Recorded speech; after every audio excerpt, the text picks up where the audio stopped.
if you're a senior leader and you're about to enter into a new job, then you're going to want to listen to this video. So I was a CEO for 30 years and became a CEO in my 20s.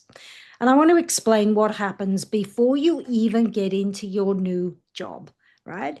Before you even start, people form opinions of you. They check you out on social media. They literally talk to people that have worked with you in other companies. So that's the first thing that you need to understand.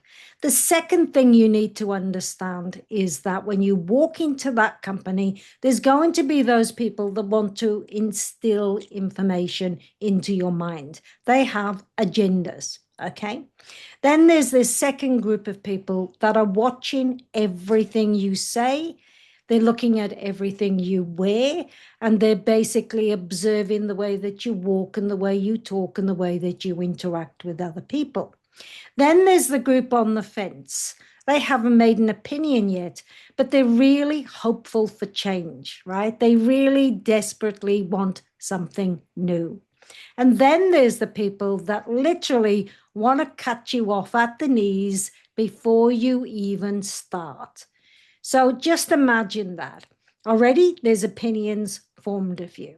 You step into your role, and already there's going to be people with hidden agendas. And there's going to be people that have already formed opinions of you. And in your mind, you've got a lot to think about. You've got to set the vision and the strategy for the company with the board and with the key stakeholders. Now, if you go in knowing what you want to achieve, then you will achieve it. But if you go in not understanding the complexity of the business, then what happens is that you're heading for a great big fall. It is not possible for your abilities alone to achieve great success. You have to be able to use sensory acuity. So from day one, you walk into this complex environment. It's happened to me so many times. And people will start to give you all of these messages. And you have to use your sensory acuity to work out what is going to be important to achieve your vision and what is going to be important to transform the culture, what is going to be important from a strategic perspective, and what is just noise, okay? What is just that person coming from their own personal agenda? Now, when you go in there, it would be really crazy to start telling the whole world the direction that you want to go in. Some leaders go in and say, hey, there's a new sheriff in town and it's my way or the highway. That is really crazy, because all of a sudden what you've done is you've basically created a momentum that is going to lead to chaos.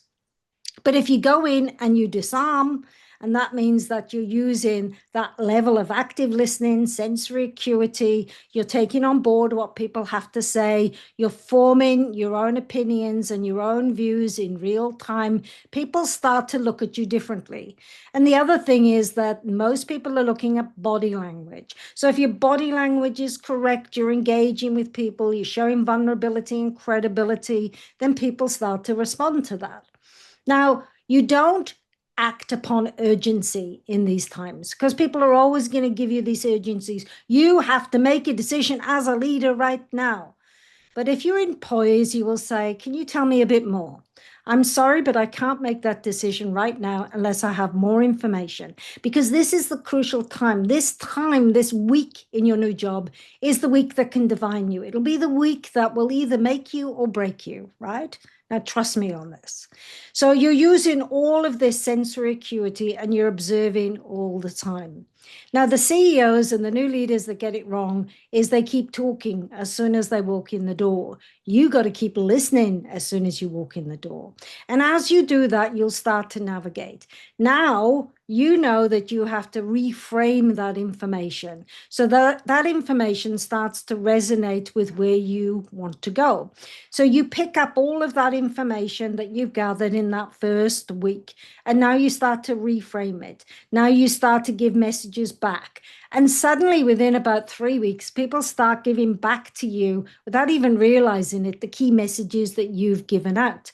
Now, you know that you've hit the mark. This is what we call quick wins, right?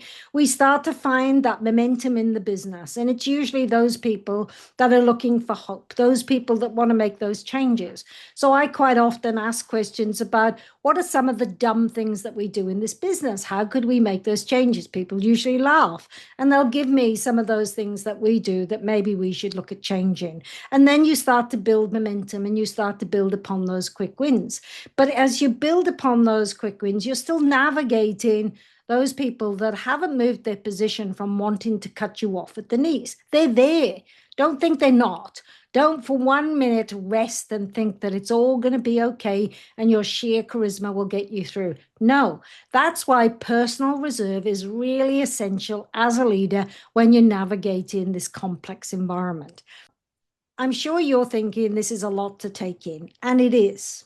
And it's probably not what you expected because you might be a first time leader, you might be a first time CEO entering into a company, and you probably think to yourself, well, surely it's not like that. Well, it is like that. And so what happens is people step into this new role, but they haven't got their identity to match. And that's why people often say we want an experienced CEO. That's why it's really hard for people to break through the ranks. They say they want an experienced CEO because they know how complex the environment is. I've spoken to you about what it is like when you walk into a new company and the complexity of walking into that new company. But what I haven't said to you is that you really need to understand that as a CEO, you need to be disciplined in your approach. You need to keep your behaviors in check and you need to walk in poise. Now, to do this, it means that you have to work on the right mindset. There's no getting away from it. If you're not centered and grounded in who you are, if you don't know yourself or what you want to achieve, then really what you're going to be doing is just unearthing more and more chaos. And eventually it will trip you up. I hope you've enjoyed listening to this message. If you want to know more about what it takes to be a senior leader or a CEO, then listen and subscribe to my channel.